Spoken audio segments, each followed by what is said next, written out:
What's up, everybody? This your boy, Mr. Pound for Pound himself, and I am definitely back up in the house. Anyways, you already know what I'm here to talk about. I'm talking about this weekend's fight, Adrien Broner, Paulie Malignaggi, for the WBA World Welterweight title in Brooklyn, New York, USA. I wish I could be there. I'm on the other side of the US, so I can't be there, but it's all good. I definitely got the TV, so I'm going to be watching it HD style, chilling at home, and I'm sure you guys will be doing the same thing. Anyways, go ahead and get back at me with your questions, comments, emails, whatever you guys want to say, anything insightful, holla at me. I love it. Anyways, I'm just going to touch basically. This is my pre-fight video. Y'all go ahead, get at me, like I said, with comments, and let's go.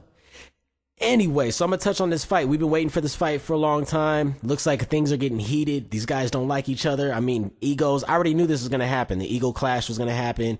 Paulie's got a huge ego. We've known this since day one. Adrien Broner's got a huge ego. Actually, he's got a double ego because he's got himself and he's got Floyd Mayweather within himself. He kind of thinks he's a Mayweather, and I kind of hate that about Broner. I wish he would be his own person because he does reside from, he comes from Cincinnati, Ohio, which one of my favorite fighters, Aaron the Hawk Pryor, came from. So it's like, come on, man. Be your own person. There's a lot of personalities, that come from that place. So you don't need to be a fighter from Michigan. You know what I'm saying? Be your own person. Anyways. So, getting into the fight, I'm going to touch on Adrien Broner just real quick. His last 6 fights have been impressive. You know what I'm saying? They're knockout stoppages. Let's just quickly go over the people he fought. He fought Eloy Perez. We saw that fight. It was in St. Louis. It was a blowout, 4-round knockout. It was a smaller guy than Broner, number one, and slower, just not on the competitive level. Vicente Escobedo, a guy that I personally know, a guy I've personally sparred with in the gym, worked out with, solid fighter. Adrien Broner beat him by way of knockout in 5, and that was a good fight. Vicente, to be honest with you though, in the recent years, he's not mentally as tough as he used to be. You know what I'm saying? Like I said, I know the guy. I used to train with him in the gym. He's a local around Sacramento, Woodland, and the areas around here, Roseville and stuff. You could find him. Not the same fighter he used to be, but he's still a good, solid fighter. Adrien Broner beat him. That was a good victory. Also, the victory against Antonio DeMarco, the TKO in 8 rounds, was also a good victory. Adrien Broner's last victory I did have a problem with because this is a guy I could have beat, like, no bullshit, with 8 weeks of training in a good camp. Gavin Reese.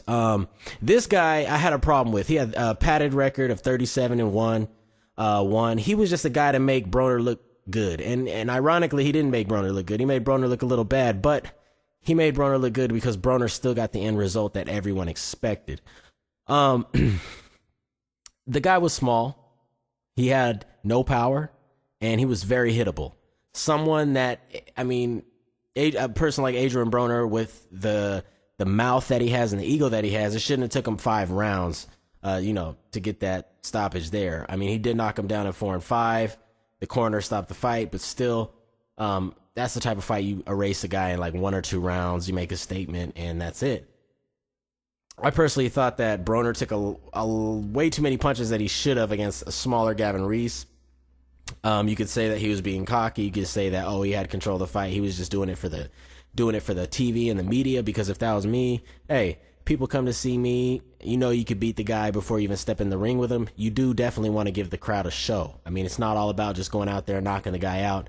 It's also about sportsmanship and showmanship. You know what I'm saying? That what's make a lot of fighters great. This is the boxing ring. It's a theater of the unexpected. So you can make things look good out there. In that fight, I honestly don't think he was doing that 100%. I do think that he was doing that a little bit, but he was also having a lot of problems with Gavin Reese, mainly because the output level that little guy was throwing punches. He was connecting on Adrien Broner, and had that been a stronger, powerful, more powerful puncher who was bigger, who wouldn't fatigue when Broner hit him, Broner has a lot of problems. On the other side of the fence, we're talking Paulie Malignaggi. His last fights have been, also good. More decisions than knockouts. He's not a knockout guy like Adrien Broner. The last guy that Paulie Malignaggi knocked out was Senchenko. He was 32-0, very good opponent, knocked him out in 9 rounds. His other victories were, mainly unanimous decisions, split decision against Pablo Cesar Cano, And, now he's having the fight against Broner. Paulie Malignaggi is a good, solid fighter. I mean, he's more of a boxer than anything. I saw his fights with Lovemore Endo. I saw his fights with, Miguel Cotto, Juan Diaz, and Amir Khan. I thought he did good. The only problem I have, also Ricky Hatton, by the way. I forgot about the Ricky Hatton fight. It was a good fight. The only problem I've always had with Malignaggi is just not a power puncher. He doesn't have the pop to keep a truly elite level fighter off of him. And I've always believed that from day one. With Cotto, Hatton, Khan. If you look at the, what happened in those fights, Ricky Hatton stopped Malignaggi in 11, TKO there. Amir Khan did the same thing, TKO in 11. And, with the Miguel Cotto fight, was unanimous decision, loss in 12.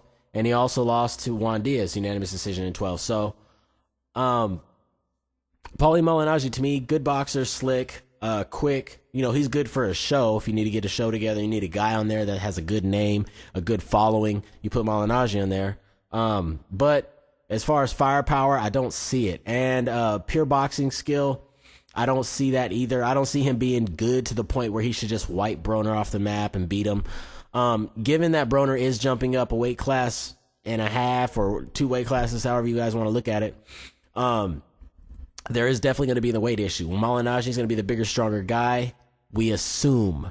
So with that being said, it should equal everything out. With Broner giving up the weight, he's going to be faster. He'll probably have less power, but the thing is Malignaggi's never really had power, and Broner is already known to be a power puncher, so that kind of evens it out right there. As far as all the intangibles, I think Broner's a counter puncher, Malignaggi's a counter puncher. This could be a very boring fight. It could be a very exciting fight. Hopefully, I hope their egos clash in the ring, and this ends up being a really exciting fight. I hope it doesn't be a counter puncher stink fest, and I hope these guys don't bring their ego so much to the table that they're afraid to get knocked out because they don't want to embarrass themselves, and that can also be a boring fight. So I hope these guys come out, put it all on the table, do what their mouths said they were going to do, and all those heated press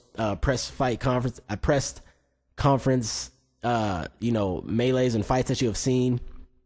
What else do I want to say? Sorry, guys. I told you I freestyle these things.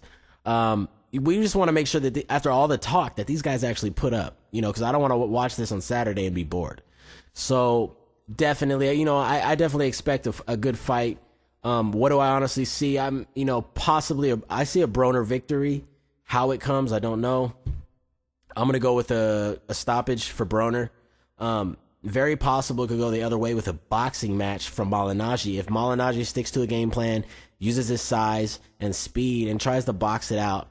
But, like I said, we've seen in many fights in the past where he does that, and then he gets tagged a few times, and he goes into fight mode, and then he tends to let these guys with more power kind of beat him up. And then they slowly beat him up during the fight, and then he ends up getting fatigued, and he loses the big fights. That's why Paulie Malignaggi, to me, has a big problem in this fight.